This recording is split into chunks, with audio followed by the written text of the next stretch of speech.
welcome to another episode of the Metwork Show. But first, for some celebrity gossip.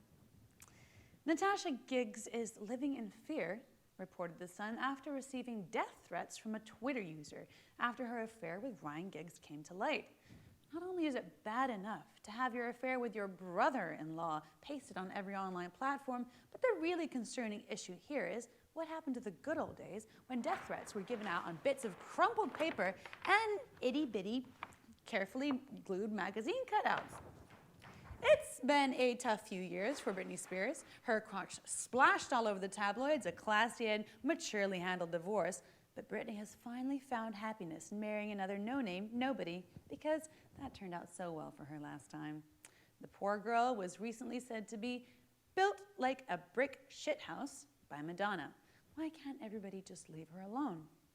Younger sister of Britney Spears, Jamie Lynn Spears, in a recent interview with Glamour magazine, admitted that she hadn't intended to glamorize teen pregnancy. Well, it's always good to know the apple doesn't fall far from the tree. And in a recent photograph taken of the now all-grown-up Harry Potter crew, who would have thought it likely that Neville would come out the hottest and most likely to get laid? Go figure. In today's show, we'll be discussing sexual liberation. Are we as open-minded as we think? Joining us later will be our guests Tanika Patel, Sarah Berry, and Gemma Purkis to see what they have to say. But first, let's see what London has to say about sex.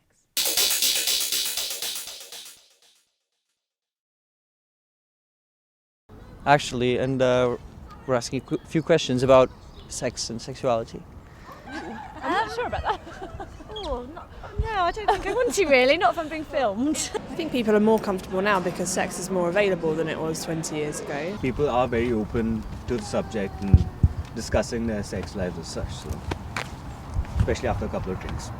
Sorry, I don't want to talk about subject. In my opinion, it's the human body. Why should anyone be ashamed or hide sort of sexuality, the human body, when it is basically what we are? Yeah, I think people are more open about it, but there's a sort of nastiness. A lot more porn, a lot more acceptance of porn as sort of normal, which not very nice. Hey, we're trying to get a feel for how comfortable the population feels about talking about sex and sexuality. Pardon? If you're in a family situation and you're watching even programmes on the television and they're very open about it, yes, it's good that it's open, but is it out there too much? There should be a lot more education, more on less on the physical aspect, more on the emotional aspect of it. Actually, I've had enough. I'm here for a walk, okay? All right. Okay. Thank you very much. I'm taking some exercise. Enjoy your day. Thank you.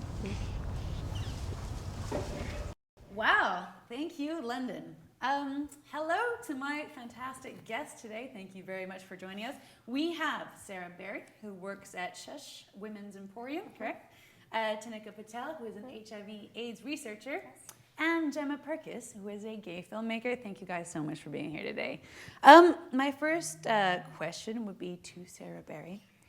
Can you tell us a little bit about what you do, especially where women are concerned? Where women are concerned, I work in the shop called Shush Women's Emporium, which is a sex shop for women. It's lovely and pink and very welcoming. We make everyone a cup of tea and we help them choose toys, bondage, lingerie that can enhance their sex lives. And men actually have to come in with a woman unless it's between 6 and 8 on a Tuesday evening when they can come in on their own. Oh, fantastic. And we're all queued up and we can help, we know all about the products and we can help advise them and it's lovely. That sounds very friendly. Do you think people's views on sexuality has changed over the past 10 years? I think that there's been, for example, there's been a lot of porn. Most people really have probably seen or have access to hardcore sex. And I think, inevitably that's going to change a bit of perception.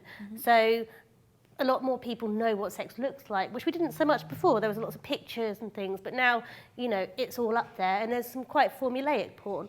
I'm not anti-porn, but I think that, alongside that, you should be able to educate people as to what relationship sex is like, because it's a bit different. Course, yeah. Or it can be different, Do you think female porn directors would be more conducive to that than?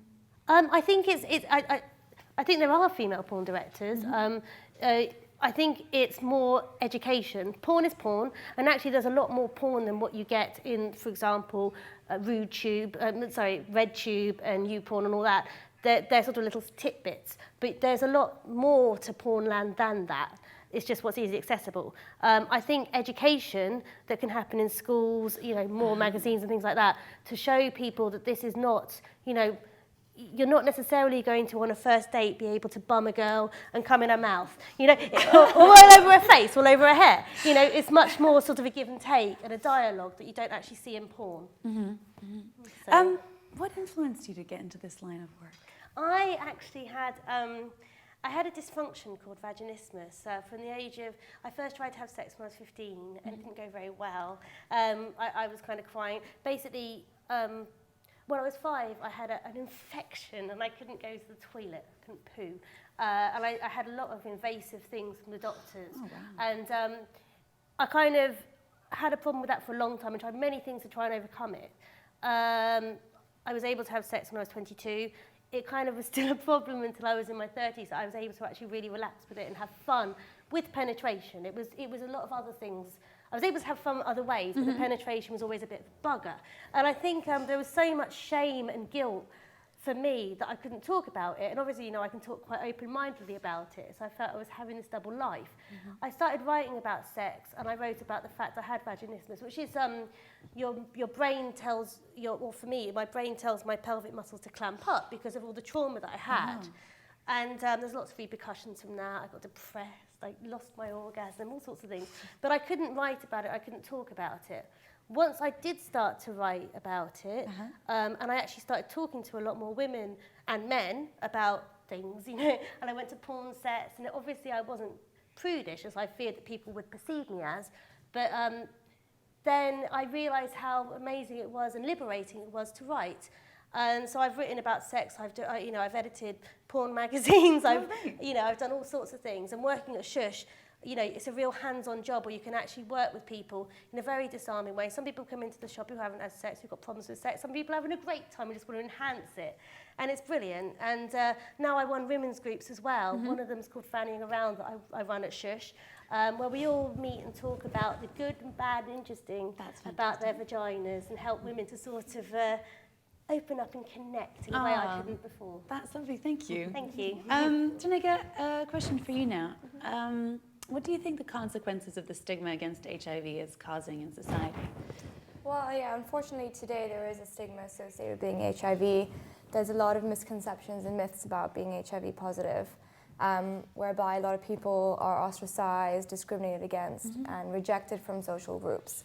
And this causes a fear in people, and therefore they're scared of getting tested and don't take medication, and so the consequence is that leads to the spreading of HIV in the society. Yeah. Tell us about the work that you've been doing as a researcher.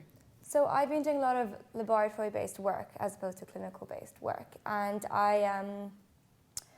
in simple terms, I determine, so a patient who is showing resistance to their medication, who are HIV positive, are resistant because there are mutations of their HIV. And so what I do is that I sequence their HIV DNA and I locate where the mutations are. And from doing that, you can determine what appropriate type of retroviral therapy the patient can be taking. So that's what I do. Okay. What do you think the best way of tackling the spread of HIV/AIDS would be? Well, the main problem in Zambia, where I've been working a lot, is the lack of education. And illiteracy is a big deal in Zambia right now. A lot of people are not educated or cannot afford to go to school.